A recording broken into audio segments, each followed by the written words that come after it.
Hey friends, welcome back to our show. I'm your Prince of Plays, Solon. And when we last left off on DDLC, we're heading back from day 2 of Lit Club, and we're gonna go home and we're gonna write another poem. We're actually starting to really enjoy our time that we are spending with the other students in the club. Things got a little risque last episode. Some tempers flared up. Very normal things. So let's read another poem. We've got another poem for this. Imagine my surprise to find girls this nice. It looks like we may play extra routes once, twice, or thrice. Day 2 of the Lit Club. I fear there's no way out now. I'm inside the gears. That's all I got. Just some couplets. It's gonna be couplets every time, because that's all I got. Anyways, I love you guys. Thanks for hanging out with me, choosing to spend some of your day with moi. We're gonna go home, Sayori. You're the one I'm scared of the most, because you're way too happy. You're the one I fear the most. Sigh. Looks like Sayori still hasn't caught on to the kind of situation that I am trapped inside. Sure, being friends with everyone, yeah, that's nice. But does it really need to stop? What the f- That's not where I thought you were going, Solon. Does it need to stop there? We'll just have to see what the future holds. Alright, okay, Solon's gonna be super horny about all of this whole harem situation. You go for it. You let your freaky polyamorous flag fly, Solon. That part I can get behind. I pat Sayori on the shoulder, like a condescending, like, I'm actually horny for everybody in the club, bye. I said that more to myself than to her, but it's easy to use Sayori as an internal monologue sometimes. Okay! Yeah. Let's do this. Oh, buddy, this is not gonna go your way. Okay. If that's where we're going, if the whole plan here is that we're going to watch Solon flop into love with people that are way out of his league, I'm gonna watch this train crash and burn. I like the sound of this very slow-moving train crash. Let's dive right in. Let's do the dating sim thing. Well, we went with Yuri last time. Let's not screw around.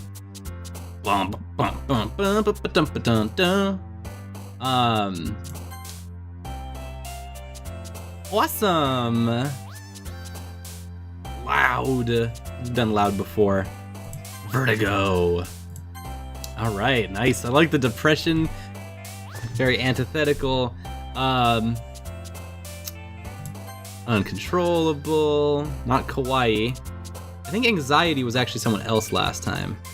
Dude, tragedy. Nice! That was the wrong one again. I love this. I really like this. Philosophy.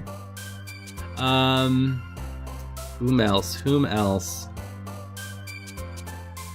Because now it's harder because we actually have a goal in mind, don't we?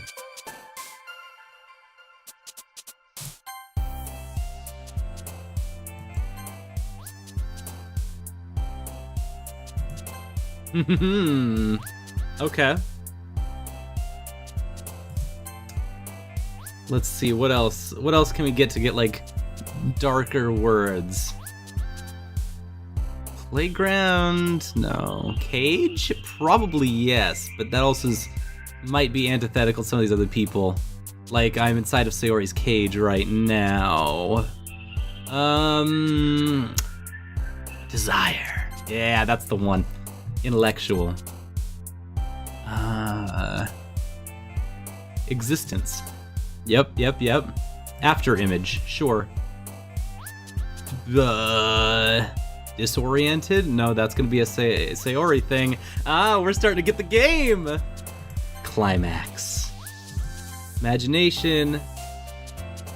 Not nature stuff, I don't think. Graveyard.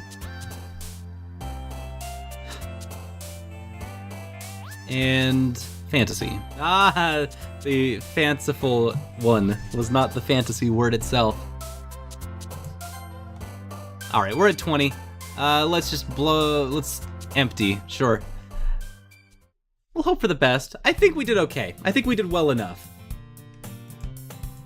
I'm getting a little more comfortable coming here over the past couple days. I'm firmly within the spider's web at this point. Entering the classroom, the usual scene greets me. We made it. It's the usual now. Hi, Solon. Yo, Sayori. Looks like you're in a good mood today. I'm just still not used to you being in the club, that's all. I see.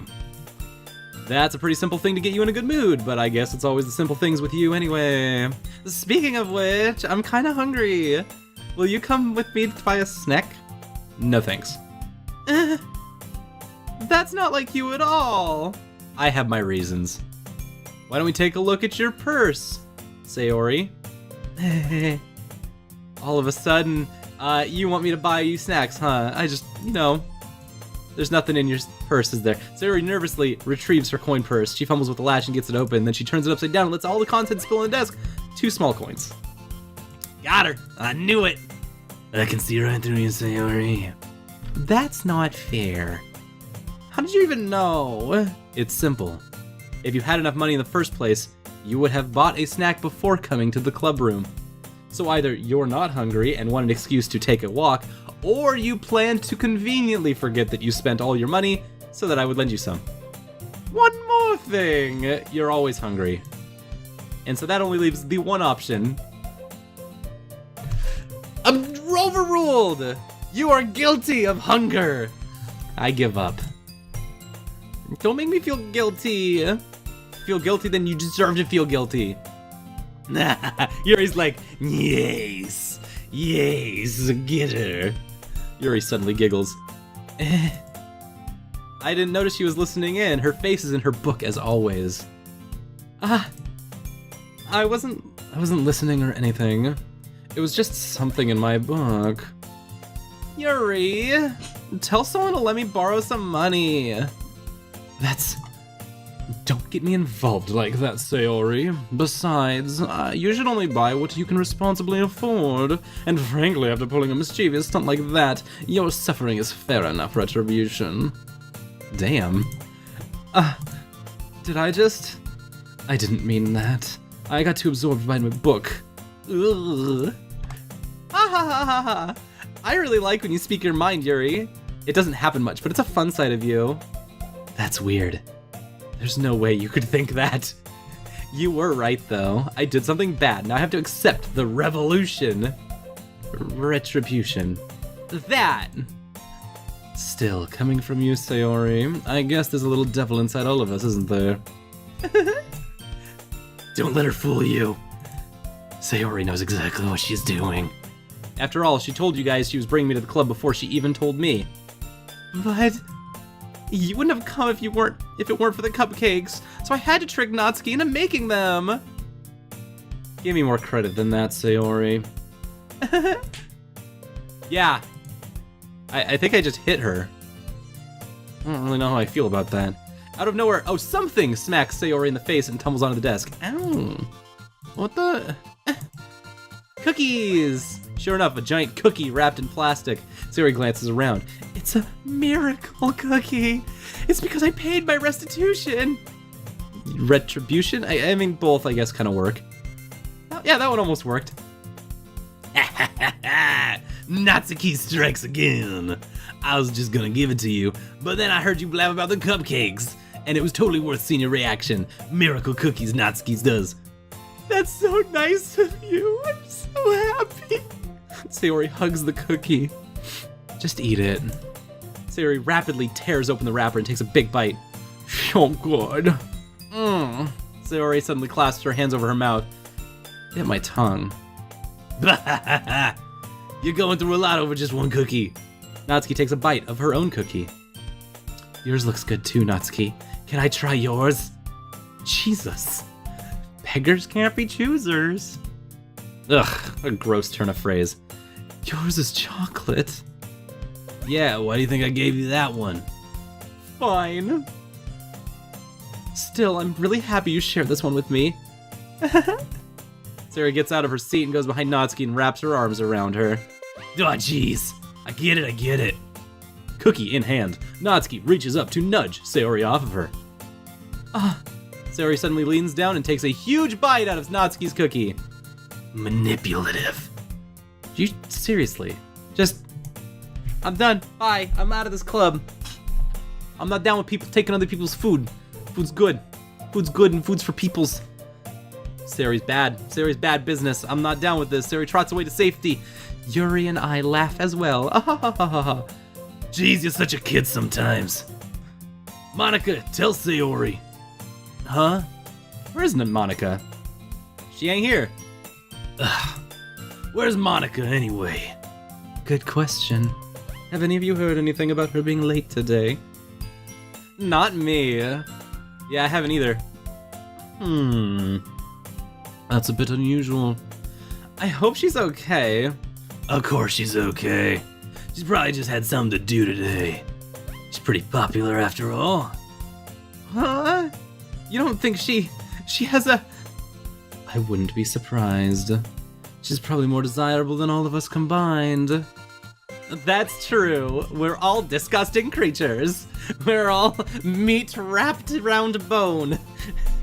Excuse me. Suddenly, the door swings open. Sorry, I'm super sorry. Ah, there you are. Oh, hi, Mark. I didn't mean to be late. I hope you guys weren't worried or anything.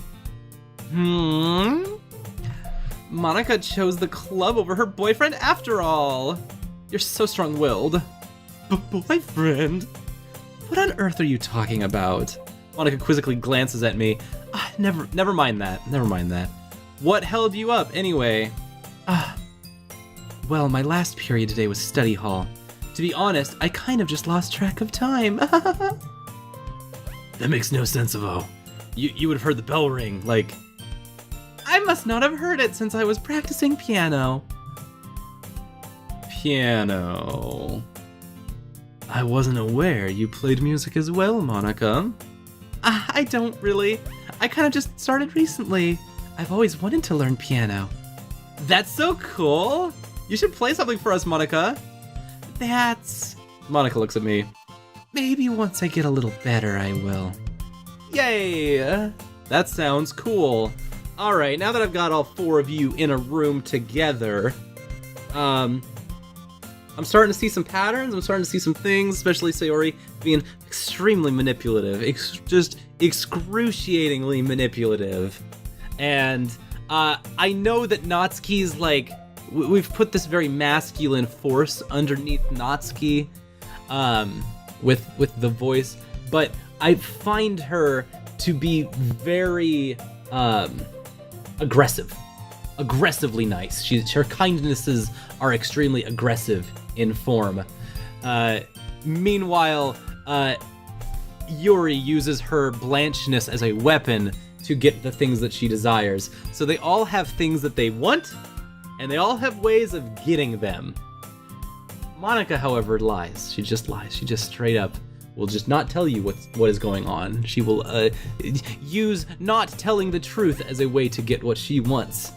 And she's kind of the queen bee of all four of them, because she will keep whoever she needs to in the dark. She's not manipulative in the same way that our best friend here is, but there's something about her qualities that makes her very cruel, cold, calculating, and controlling in a way that the others are not.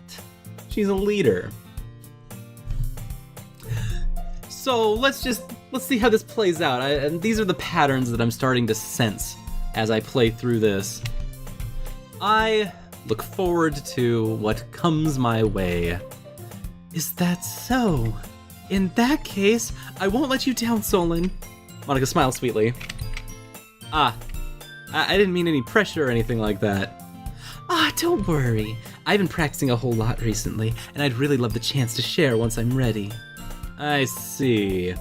In that case, best of luck. Thanks. So I didn't miss anything, did I? Nope. Just food, fighting, flirting, flinging. A lot of F words. You wouldn't be interested. I choose to leave out Sayori's mischievous escapade. I'm sure Natsuki will end up complaining to her anyway. Looks like everyone's settled in. Sayori somehow already finished her entire cookie, and some of the other students as cookies. Yuri is back to her book, and Natsuki disappeared into the closet. Natsuki's like timidness as way of manipulating things. It's kind of fun. I'm excited to see what that gives us after Yuri. I've got some feelings about how the poems we write for Yuri and what they mean for her. Hey, dog. We got to be talking to Yuri now, right? Because we did a good job against her, right? We did the poems right. I suddenly noticed that Yuri is reading a different book. Sorry, I didn't mean to interrupt. I was kind of just waiting for you. If that's the case, why don't we go ahead and get started? Yes, let's. Actually, I have a request. Do you mind if I make some tea first? Not at all! Thanks very much. If there's one thing that can make reading time here better, it's a nice cup of tea. Not to mention for yourself as well. Yuri stands up and makes her way to the closet. I follow and watch as she retrieves a small water pitcher, filter, all the things, hold the tea. Yuri hands me the water pitcher, electric kettle, plug it in, get some water. She walks past me, sets the kettle down on the teacher's desk. I simply watch her movements. To my surprise, the way she moves really contrasts her speaking mannerisms. Especially because of her long legs, Yuri appears elegant and methodical. Okay, may I have the water pitcher? Thanks, I'll be right back. I might as well walk with you. Yeah, why not? Shall we go then? Yeah. Where are you two off to? Huh? Yuri was gonna make tea, so... I suddenly realized how weird it is to explain this to Monika. We're filling the water pitcher. Okay. As a person who sometimes is in charge of classrooms at the middle school, people always go out in pairs, and I'm like, what are you two doing? Going to the bathroom together. I see, you're going to get a drink of water together. Right. Sorry, I was just a bit curious. It's kind of a one-person job, isn't it? That's... Monika, please, mind your own business for once. Or do you want to tell me there's something wrong with helping involve Solon in club activities? Wow! Whoa! My mouth gapes. I suppose there's nothing wrong with that. Let's go, Solon. Okay, yeah. Yuri quickly exits the room and I follow. Once in the hallway, she suddenly puts her forehead against the wall. I spoke without thinking. How could I say something like that? Yuri, something about the way she said that, it made me feel so irritated. What's wrong with me? No, Yuri, you just don't like being told what to do. That's kind of normal-ish. I think you did the right thing. I wasn't expecting it, but it's also not right for Monika to judge people. Because we are peers, and she's not our teacher or our mom. Solon, how come even when I do something bad, you're being nice to me? Because of Solon's desires in this game are a little bit, interesting. Nothing that you do is as bad as you make it seem in your head. Nobody's nerfect. We have emotions, and we can't always hide them away. It's really nice to see Solon trying to be, like, comforting, even though he's also trying to get something out of it. But also that the thing that he's trying to get out of it won't come the way that he's expecting because Yuri is also trying to get something out of the way that she is performing. And so, like, everyone is putting on a show. You always amplify the things in your head, Solon says, like he knows what he's talking about. Your mind turns a light rain shower into a hurricane. No. Wouldn't you hate me for something as terrible as that? Why would I hate you? I can't hate someone for having emotions. What kind of friend would do that? Friend, you say? So yeah, today we talked about the sins of these characters, but also, I don't think I've really been clear. The sin of the main character in this is that he always says the right things at the right time. He or she or they. The main character always says the right things at the right times, like they are performing a character also. It's very good. And he's doing it, Solon is doing it for a very specific reason, and that's to get with that girl. So yeah, Solon, I really like being friends with you. Thanks, Yuri. I like being friends with you too. I feel kind of awkward saying something like that, but I'm doing my best to help Yuri feel better. Anyway, shall we go? Yeah, I've got a poem to share with you all. Yuri and I walked in the nearest water fountain. Once we fill up the water pitcher, we return to the classroom, and we gonna get real snuggly with this book again, right? Solon, do you like oolong tea? Oh yeah, anything's fine. Very well. Yuri sets the temperature on the kettle to 200. Now it's time to get the teapot. You really do this properly, huh? Of course. I shouldn't do any less when I'm making tea for others. Even though I'm not an expert on tea or anything? In that case, you'll be even more impressed. Perhaps I will. Yuri fetches the teapot and begins measuring the tea leaves. To my surprise, she even starts humming a little to herself. You must be in a good mood now. Is that so? I was letting it show, and you noticed. I was doing a bit of thinking, and I decided I would try expressing myself a little more. It turns out, it's not very hard for me to do. When it's you who's around anyway. Ah, that's great, Yuri. Just don't push yourself too much. You're always worrying about me, Solon. It's very endearing. Yuri wasn't kidding. I don't even know if I could keep up with this. I watch Yuri pour a cup of tea for each of us. Solon, I have another request. Do you mind if we sit on the floor today? Why is that? It's a little bit easier on my back. I can read with my back against the wall rather than bending over my desk. Oh, sorry, yeah, I didn't realize. No worries. I just have back pain fairly regularly, so I do my best to manage it. Is that so? I wonder why that is. It's most likely it's them tats. It's your posture. Yeah, you know? Always hunched over like that while reading. Yes! I have terrible reading posture! So that's why we should sit on the floor. Fair enough. I'll go ahead and get the book. I retrieved the book from my bag, and I have some chocolate as well. A bag of small chocolate candies that I kept hidden from Sayori's candy radar. It'll go well with the tea, I think. Chocolate oolong? Alright. Yuri and I sit against the wall, teacups at our side, as if in sync we assume the same reading posture as last time, each holding one half of the book, except this time our bodies are even closer to each other. I can't see too well.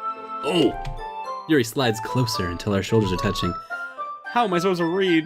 How am I supposed to focus on reading like this? Yuri's always kind of cute, but when she's being less apprehensive, it's almost more than I can handle. Your teacup. Yuri hands me my teacup. Holding it with my hand that's not holding the book, I end up in a position that makes it even harder to focus. There's tea, there's books, there's lady! Because now I need to worry about making sure I don't accidentally touch her chest. Meanwhile, Yuri hasn't noticed a single thing. She wears her intense reading expression, and I can only presume the world around her has faded away. I use all of my willpower to focus on reading.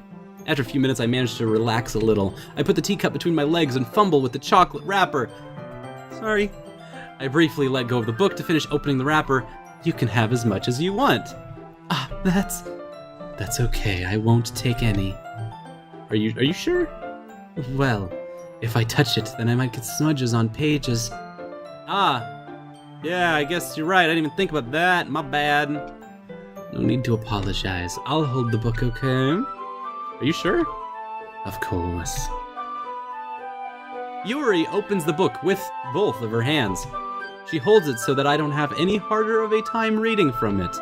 But as a result, her left arm is on my leg. In that case, Yuri is already totally focused on reading again. I take a chocolate candy and pop it into my mouth. Just gonna read and chow down on snacks. Oh, I like look at the little dust flecks that are raining down. This is kind of a cute effect. It adds just the littlest touch that I like. I take another chocolate, and I hold it up to Yuri. She doesn't even look away from the book. She simply parts her lips as if the situation was natural. No, we're feeding Yuri. Oh no. Ah! This suddenly got way more than I thought it would get. I can't. Solon, you can stop here. You gotta stop. Solon, you gotta stop now. I apprehensively placed the chocolate in her mouth. There it is. Just like that, Yuri closes her lips over it. Yuri's expression suddenly breaks. Yeah, you got fed, dog. Yuri looks at me like she needs to confirm what just happened. Solon. Sorry. I guess I shouldn't have done that? Well, you were just helping. That's something that friends do, right? I mean, this is the line. Not in this kind of context, but yeah, that's all it was. Okay, so Solon is really playing hard now. He is like in the paint. He is like, all right, pass the rock to me. I'm gonna shoot two right here. I am literally underneath the hoop right now. This is a layup. Okay, yeah. Then, you don't need to stop or anything. And boom goes the dynamite. I see. I see. The situation has gotten really tense. Yuri tries to return the book, but I can just tell by her expression that she can't focus anymore now. My heart is pounding. I nervously take another chocolate between my fingers, but this time Yuri's eyes meet mine. How did it come to this? Yuri doesn't avert her gaze. I notice her chest rising and falling with the rhythm of her breaths. Aw, they're both really excited into this. Oh, this is gonna go real bad, isn't it? This is gonna go down. This is gonna go hard south in a hurry. Yuri parts her lips. For right now, though, we're gonna have a nice time. This is gonna be really nice for a little bit. It's different this time. I take the chocolate, I place it in her mouth. I feel her hot breath on my fingers. Okay, everyone! Good. Oh, that was really nice. We got to share a nice, intimate moment together and kind of just sit in that for just long enough for Monica to interrupt. Yuri jolts back. It's time to share poems. Solon, you can help Yuri put away the tea stuff, right? Yeah, of course. Okay, thanks. Spell is abruptly broken. I'll take care of the cups. Yeah. Yuri picks up the teacups from the floor. I pick up the bag of chocolates. In the end, we hastily clean up without so much as a word between us. I get the feeling this is something neither of us will have the courage to bring up. Okay, it's poem time, and we know what that means. We know how this is gonna go. Let's take a break before we get to the poems, because there's a lot that just happened, and I want to make sure that we have enough time to break this down and then have another episode to talk about poetry and stuff. So what just happened here is we had a very nice romantic moment with Yuri. It was really sweet. I'm glad that we get to kind of have these very genuine moments. This is just bread and butter of the dating sim, and to have gotten to this point in, what was it, like less than an hour or so of reading is actually not that common for a lot of dating sims and visual novels. This moves quick, but at a pace that is pretty reasonable especially for high school students. I'm enjoying it. I'm enjoying the crap out of it. We're having a great time just being nice and sweet and enjoying the sugary sweetness for what it is, because we know it's all going to be coming down, and the next episode we're going to talk about that, because there's something weird about how the spoiler works in this game, as being a content warning at the beginning, but also this really enticing bait. And yeah, I'm very excited to share that with you. So tomorrow we'll talk about that, we'll read some poems, and we'll just have a great time. Thanks for joining us today. Love you guys a lot. I love your faces on the Solon face and the place where it matters. And I'll see you next time. I'll see you next time for more of Doki Doki Literature Club.